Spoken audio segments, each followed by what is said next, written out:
Hi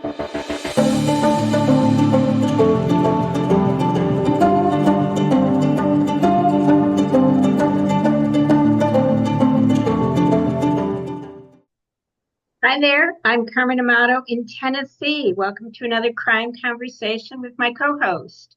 Hi, I'm Jane Berrick in the UK, also a crime writer as Berwickford, and we're talking about Tana French's book, The Trespasser, in the series of Murder Squad Dublin books.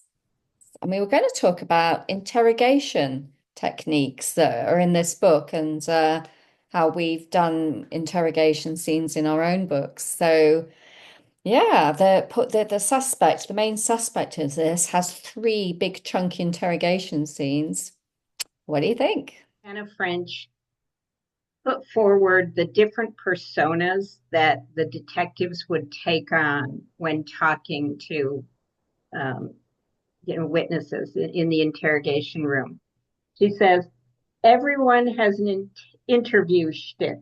One guy on the squad does a beautiful line in Father Confessor, piling on the guilt and waving absolution like a doggy treat. Another one does narky headmaster, staring over his glasses and snapping out questions.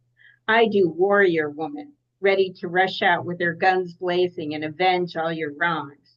If you'll just tell her what they are, and her flip side, stroppy man-hating bitch when we want to piss off a rapist or a Neanderthal. I also do cool girl, who's one of the lads and stands her round and has a laugh. Steve does nice boy next door.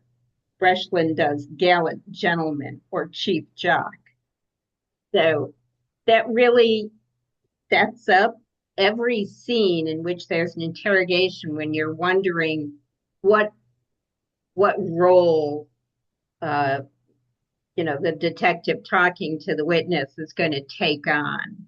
Mm. Uh, But I also thought Rory, the main suspect, after his first interview and right at the end of it, he realizes that he is actually a suspect.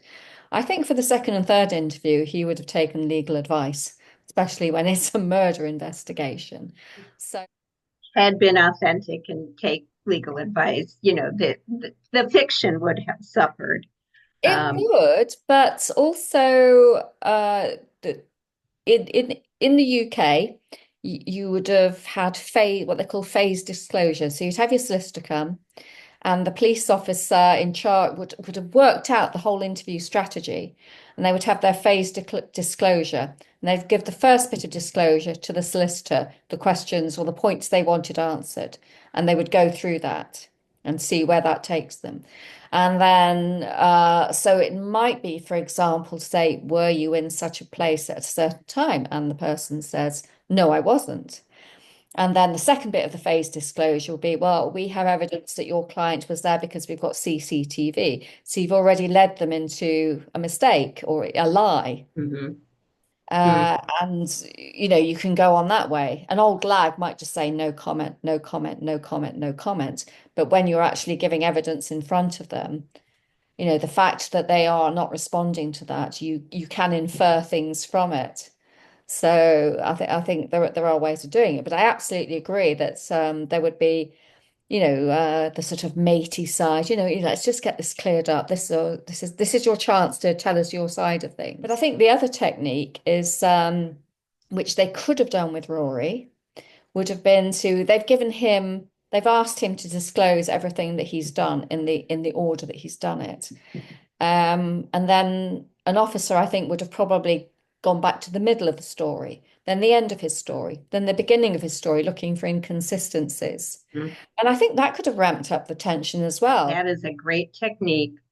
Um, I've used it as a hiring advisor when I worked for CIA. Somebody says they did some major accomplishment. They haven't provided a lot of detail.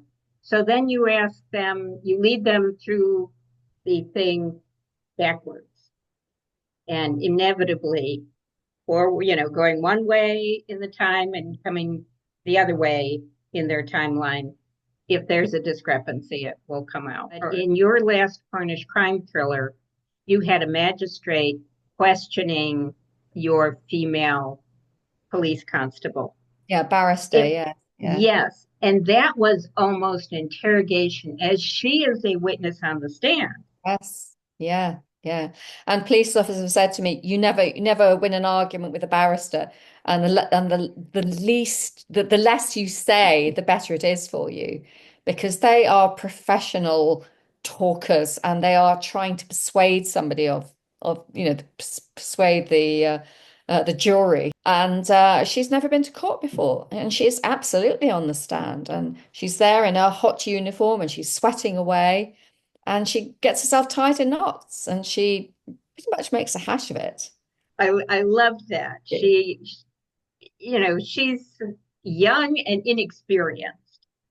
If she had been a cop with 20 years of experience, maybe she would have been able to handle that better. But that's not who she is. So that interrogation scene was I thought that was very true to the character. And also, he's taking advantage of her being young, and Yes. maybe the fact that she's blonde, and he makes a joke. Oh, I must be getting old when police officers are as young as you. In the Trespasser, I think by the time they got to the third interrogation, Antoinette and the other cops were very adroit at playing off each other to confuse the witness, to rattle him, to unsettle him. And that's definitely a tool in the tool bag. And their use of silence, to hope that he then fills the Mm-hmm. silence, because we don't like a vacuum, and he still wants to try and convince them. He wants to please them in some way. So But as you say, in real life, he would have had a lawyer by that time. yeah, and also if you've never had any interaction with the police, well, I know, when I was young and was stopped by a police officer who was checking for drunk driving. I was 17. I hadn't been driving very long. And it was about 11:15 after the pubs had closed. And so he was doing random stops. And so he stopped the car and, excuse me, madam, is this your car? I said, no, no, it's my dad's. And he said, does he know you're driving? I said, yeah, no, he knows I'm driving. And he said, and have you had anything to drink? I said, yes, yes, I had a cup of tea at my friend's house. I just automatically felt guilty of Mm-hmm. something. And I think that with the Rory character, I think that plays into it a little bit as well. Footage. And that's a powerful tool to use in Yes, they led interrogation. him into a lie and he walked straight into the trap. Yes. I was able to use that device uh, in one of my books, Russian Mojito, in which Detective Amelia Cruz is investigating the murder of a man within the hotel where she lives.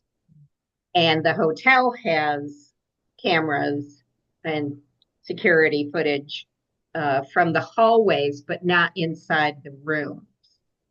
So they can see who eventually becomes the killer. They can identify them because they swapped roles with someone who actually works in the hotel who got paid off to do And the this. uniform suddenly doesn't fit as well. And Yes, height. right. Yeah, very good. Um, Yeah, yeah. and but when they bring the hotel employee into the interrogation room, the police station, he's so upset that when Lieutenant Silvio really comes on strong, he's so upset he throws up. And that's the end of the Yeah, interrogation for a yeah, while. yeah, yeah. I think I would be the same. I would cry and then throw up. Yes. Ah, well, I think that's kind of covered the interrogation themes in The Trespasser by Tana French. Thanks, Jane, for your time. Oh, thanks for the And suggestion for reading that book. Really enjoyed it. See you later. Bye.